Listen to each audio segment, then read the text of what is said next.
What's up, my wizards? It's Dev from SBMTG on the YouTube.com. Down there, we like magic, you know by now. And what's your favorite idea? Mine is thinking creatively. Today, I'm going to show you the weirdest deck I've shown you all season. Hands down, no contest. Today is the Indomitable Aristocrats deck. Raise the eyebrow. Well, in case you haven't been introduced yet, this here is Indomitable Creativity, which we're going to play a 3 of in our deck. Now, people have been trying to do a lot of stuff with this card so far, and the most common thing to do is probably to play like token producers that aren't themselves creatures, like Servo Exhibition is a good example. And that means you can play Ulamog as the only creature in your deck, meaning that when you target a Servo with an Indomitable Creativity, you basically guarantee that you spin up an Ulamog. That's kind of cool. The only problem is in Standard, we don't have enough of those token producers that aren't creatures. Like we can play Call to the Scions, and we can play Servo Exhibition. That's close to it, if not completely it. Now in Frontier, we have like Dragon Fodder, we have Hordling Outburst, so there's more options in that format. And I just want to point this out before I move on here. In Frontier, you can reclaim an Ulamog up to the top of your library and then cast Indomitable Creativity, making sure that you get Ulamog, and that allows you to play actual creatures in your deck. Now, I tried the token producers thing, but in Standard, we just really don't have enough, and I tried the Frontier idea too, but I don't know if anybody's checked on Frontier in a while. I think it might actually be seriously done at this point, but in any case, what can we do in Standard? Well, you may have noticed the Aristocrats tag, so what we're going to do in this deck is try to get a little bit of value off of Zulaport Cutthroat. Seriously, no shiz. Now, I'm only going to play 3 Zulaport Cutthroat in the deck because he's not our entire game plan, and I don't want to see him all game long, although he is pretty decent in multiple, so I'll definitely play the 3, and I don't feel too bad about not playing the playset here. You know, even the Black-White Aristocrats decks from like a year and a half ago would just play like 2 Zulaport Cutthroat. So, you know, even the decks that really like him would not play the full complement. And I don't think we have to here either. I'd rather create some more space in the deck for just better creatures, honestly. You know, this is an Aristocrats deck, which means, yes, we're getting drains off of Zulaport, but also it means we have to play creatures with, like, you know, the battlefield abilities and stuff. It means we, in this case, have to play some stuff a little bit higher up on the curve because that's the best thing to do with creativity, you know, sacrifice a couple of small, there, I did it. Sacrifice a couple of small creatures, and then get like a couple of big guys out of it, so we have to play some big dudes too, you know. There's a lot of stuff that we're trying to fit into this deck, so I don't think that we absolutely have to play 4 Zulaport, but that being said, if we can sacrifice like three things to an Indomitable Creativity while we have a Zulaport out, that's 3 drains, plus we get 3 more creatures, which we can later sacrifice for more drains. And if you have multiple Zulaports, it's awesome. And last thing I want to point out here is that if you target a bunch of creatures, including Zulaport Cutthroat, with an Indomitable Creativity, Zulaport will see all of those other creatures go to the graveyard, and you'll get all those drains. So if you sacrifice 3 creatures and a Cutthroat to an Indomitable Creativity, you'll get 4 drains. Now, to supplement the Aristocrats game plan here, we're going to play 2 copies of Yahenni, Undying Partisan in the deck. I just think it's a no-brainer. I don't want to play a bunch of copies of this because, again, we're not like falling back too hard on the Aristocrats thing. What I should point out about Indomitable Creativity is that in this deck, we're not just trying to get a huge creativity off on like turn 5 or something. What we're trying to do is grind the game out a good bit, and then once we get into the much later turns, and we've got a board state going on to where both players are jockeying for position, we can cast Creativity for like 5 or 6, get rid of most of our board, replace it, get a bunch of drains off of Zulaport, and then sacrifice more things to Yahenni, get more drains. So in a way, Indomitable Creativity is just a great way to close the game out. And Yahenni has her place there, whether she's in play when we cast it or whether we spin her up with the Indomitable Creativity. If she comes down after Creativity, but you know, after we've destroyed a bunch of creatures, and we spin into Yahenni, well, then we can sacrifice all the other stuff that we just got off of Creativity and get more drains off of Zulaport. So that can just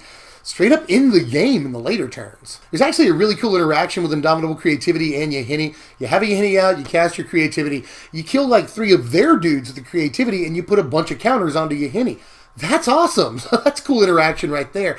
And she's just a good creature. It's just a good creature in its own right. You know, it's really resistant to removal. It can get bigger as the game goes on and supplements the Aristocrats theme. We need a sack outlet. So lots of reasons to play Yahenni in the deck. She's just awesome. Here's something else that you see all the time in Aristocrats. We're going to play 3 copies of Catacomb Sifter in the deck. That's right. It's a Jund deck. Didn't see that coming. at all, but Catacomb Sifter is just always good at what it does. You know, it's got a pretty good enter the battlefield trigger, especially in this deck. You know, we can sacrifice one creature or destroy one creature with creativity, and then if Catacomb Sifter comes down, we get 2 creatures out of it. That's really, really good. And we can sacrifice a Scion to make creativity cast for a little bit more. That's pretty cool. When we do sacrifice that Scion, we get a drain off of Cutthroat, and we get to Scribe. But, hate to burst your bubble, it doesn't work the way you want it to in this deck. Basically, what I wanted to happen, I had to ask a Judge of Rules question about this, but what I wanted to happen is, I've got Catacomb Sifter out. I cast Creativity. Can I sacrifice or destroy a bunch of creatures and then scry a big creature up to the top before I do the second half of Creativity? Turns out no, actually, you won't get those scries until after Creativity is completely finished resolving. But even though you can't just scry up the biggest creature in your deck and make sure that you get it with a Creativity, it's still a very good card. It's got a great enter the battlefield trigger. It's 2 creatures in 1. It's got a sacrificable creature that makes us cast more for X. Just so many things that are good about Sifter that I'm definitely going to play a few copies in the deck. It's also worth noting that if we cast a Creativity and we've got another Creativity loaded up in the next couple of turns, then all those scries that we get off of the first Creativity will matter greatly. So keep that in mind. I'm going to play 4 copies of Servant of the Conduit in this deck because, again, we're Jund, but we're also trying to cast a sorcery that has 3 red mana symbols in its casting cost. So we definitely need to fix our mana up, absolutely. And when we run out of energy, this is very... You know, it's a good creature to get rid of with Indomitable Creativity and spin into something else. So, lots of good reasons to play Servant, you know. And, by the way, while we're talking about fixing our mana, I might as well tell you that we're also going to play 2 copies of Prophetic Prism in the deck. This is an artifact, so we can, you know, target it with an Indomitable Creativity. That's cool. If we get it off of an Indomitable Creativity, it at least draws us a card. That's cool.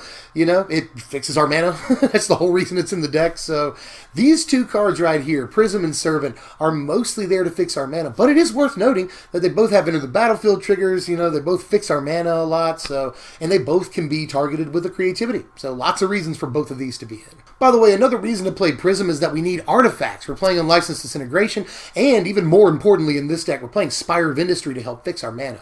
So we need a fair amount of artifacts, and we have 11 in the main deck. That's just enough to make it work. So Prophetic Prism also helps in that way, along with the 4 copies of Scrapheap Scrounger in the main deck. We're playing 24 creatures in this deck, and we're sacrificing creatures to Yahenni, and we're targeting creatures for removal with Indomitable Creativity. So there's not going to be any shortage of creatures to exile from the graveyard and get your Scrapheap Scrounger back. And it's just got a good interaction with Creativity too. You know, if we've got 3 creatures out, one of them's a Scrapheap Scrounger, we can destroy all 3 of them with a Creativity, get 3 more creatures out, and then exile the 2 creatures that were out with Scrapheap Scrounger from the graveyard and put the Scrapheap Scrounger back into play. That's a really good interaction, and Scrapheap is just great in this format.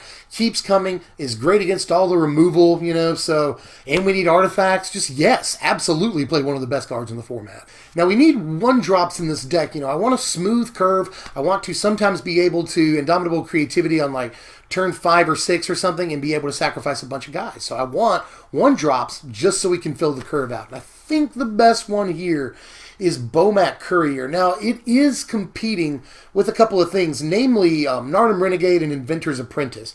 Although I don't think Apprentice is quite good enough. I think Narnim is almost there, but Bomat is an artifact for Spire of Industry and Unlicensed Disintegration. It's very fast chip damage, and most importantly in this case, it is able to be cast for any color of mana. So we can drop this on turn 1 fairly easily no matter what we get, and that really helps out as far as the mana base goes. And one more thing, it's able to be sacrificed without having a Yahenni or an Indomitable Creativity. So that's also good if you got a Zulaport out and get a couple of cards and a drain. So lots of good reasons to play Bomat. I do think he's the better 1-drop out of those 3 that I mentioned. Now I'm going to play a couple of 2-of Legends with really relevant enter the battlefield triggers for this deck. I'm going to play 2 copies of Pia Nalaar and 2 copies of Rishkar Pima Renegade in the deck. Well, both of these started out as 1-ofs, but I realized you could play 2 or maybe possibly even 3 copies of both of these, because if you already have one in play, you kind of don't mind getting another one off of Creativity. In the case of Pia Nalaar, you'll at least get a Thopter out of it, and with Rishkar, you'll at least get a couple of counters out of it. So, you know, even if you already have one in play, you kind of don't mind the Legend rule too much. And, by the way, the Legend rule does activate or trigger Zulaport Cutthroat. Remember that the word, the phrase dies, that keyword is basically just shorthand for anything that goes to the graveyard from the battlefield. So when it comes to the legend rule, yeah, it totally triggers Zulaport Cutthroat, and that can matter sometimes too.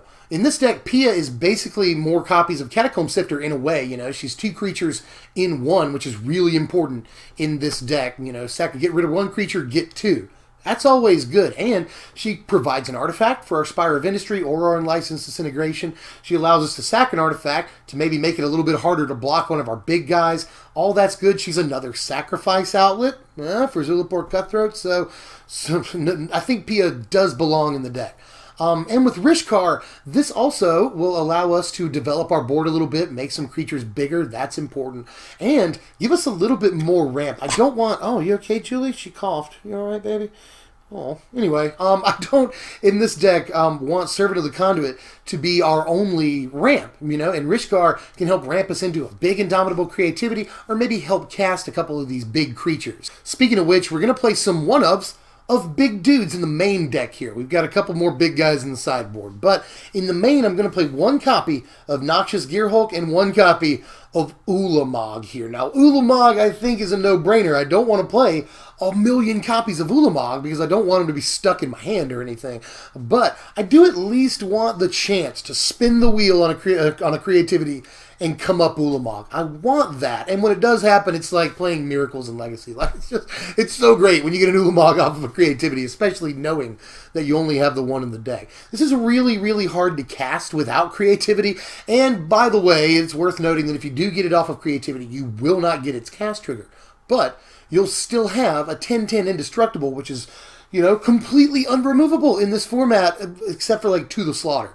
But that always comes out of the board, and a lot of decks don't even play To the Slaughter in the 75 at all. So this is, by and large, completely unremovable in this format right now. You know, Declaration in Stone takes care of it, Stasis Snare too, but almost no decks are playing those. Like, all the decks are playing red and black for Unlicensed Disintegration, and they can try to disintegrate this all day.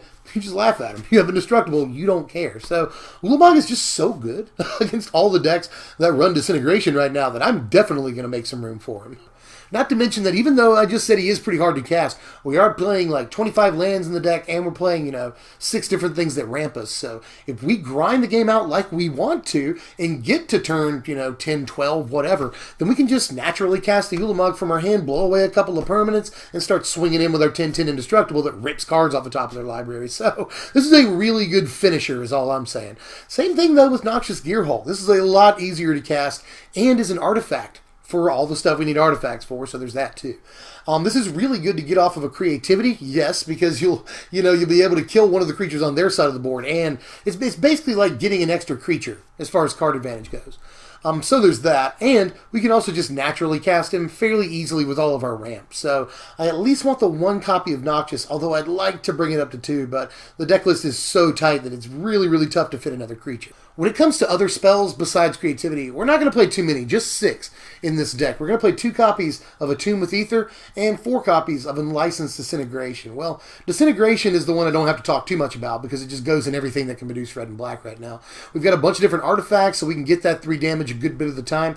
And that 3 damage is a lot of reach, you know. We've gotten in for some combat damage. We've gotten some drains up of Zulaport, but we haven't quite finished them off. Sometimes that 3 damage from Disintegration can go a long way for us. So there's that.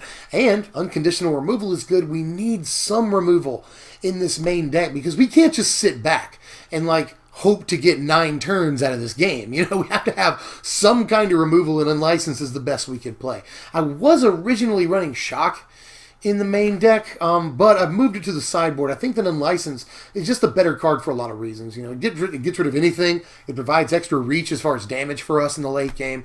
All of that is just too important to pass up. Now, as far as Attune with Aether, it looks like kind of a wasted slot, but trust me, it's not, and I really would like to play 4 copies of this, but we can't go lower on the creature count. We cannot. So what I'm going to do is just play the 2 copies, but it does its job pretty well. This is a great turn 1 play that fetches us a land, making sure that we get to those later land drops. That's Really, really important. And it produces 2 energy, which is cool because we're playing Servant of the Conduit and Aether Hub in the mana base. So gives us extra energy for both of those, making sure that we can produce the red mana that we need as many times as we need to do it. So, it also thins our deck. Just a lot of good things about Attune with Aether. We need our land drops in this deck, and we need to fix our mana. So Attune is just perfect. I've been talking about the lands all video. Here they are. We're going to play 25 of them, and I really don't want to go lower. We are playing 6 different things that ramp us in the creature base here, but we're also playing the 1 copy of Ulamog, which I want to comfortably be able to cast when we need to. So I think 25 lands is right, not to mention that we have to play a bunch of lands to make sure, again, that we have plenty of sources of each color. And here's our sideboard here. We are mostly all in against aggro in this sideboard. We got the Force Shock, not only against the Healy-Rye combo, but against Mardu vehicles, Jund aggro, and the stuff that plays, 1 and 2 toughness creatures. Fatal Push is also, obviously, in there against all that same aggro stuff. Release the Gremlins is just, it basically won the last match of the Pro Tour, so that's cool, or the last game of the Pro Tour. So Release the Gremlins is great against all the vehicles decks in the format right now. Harness Lightning again against aggro, and we've got sort of a slight energy theme in the deck. It works along with that. And then 3 Verdurous Gearhulk will often also come in against aggro, just to sort of outclass all their smaller creatures. Verdurous is a scourge against those decks, and I want to at least have it somewhere in the 75, if not the main deck. Well, that was pretty much the fastest sideboard overview ever. So here's your power rankings right here. A final score of a surprisingly high 65, but this deck does a lot of things pretty well and has a lot of angles from which to attack, We can either play a bunch of creatures and just play like an aggro deck, We've got 4 different creatures that make an extra creature when they come into play. We've got Zulaport Cutthroat to sort of outlast against the other aggro decks in the format. We get drains off of it. That's another way of winning, We've got big creatures like Noxious Gearhulk, and we can just spin up an Ulamog out of nowhere sometimes with the creativity. There's just a lot of ways to win with this thing. So, Unlicensed Disintegration a couple of times to deal that last 6 damage. There's just so many ways of finishing off the game in this deck. The only thing that holds it back a little bit is you'll notice this slightly lower than average consistency score. The deck's trying to do a bunch of things and it's got a bunch of 2-ofs. So there's going to be times where things don't quite come together, but it's only about 10% of the time. Usually you can find a game plan no matter what you draw in the early game, We've got a lot of 2-drops in this deck, and what you play on turn 2 is going to in some ways determine the course of the game. Do you go Scrounger on turn 2 for, foregoing the ability to block for a couple of turns usually? Do you play Servant of the Conduit on turn 2, hoping to ramp into something a little bit bigger earlier than you might normally?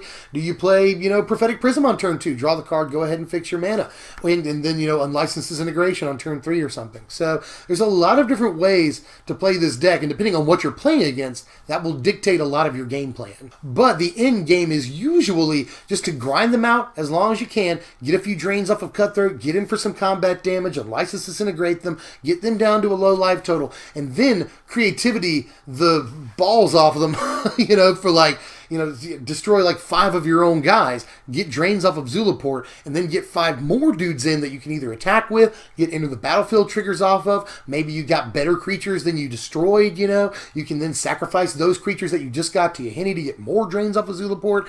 Just a lot of different things you can do in the very late game with a big Indomitable Creativity. It can really be a game changer. But for now, I'm tapped out. That's all I got for this one, but what are we doing next time? Well, I got a few things I want to cover in the coming week here. I want to do Esper Aggro, which is a deck that a lot of people are sleeping on. I want to do Sultai Delirium, which is getting a lot of buzz right now. And I want to do a couple of budget decks. The one that I really want to get out there is Budget Simic, a budget blue-green aggro deck. So of those, let me know what you want to see, and even if you don't want to see any of those, let me know what you want to see, and I will get right on that. I'm Deb from SBMTG. If you enjoyed the content, like the content, hit the thumbs up, sub if you're new, hit the bell for the notifications, share the video, do all the YouTube stuff, and I'll see you cats later. I'm Deb from SBMTG. Thanks for watching, my wizards.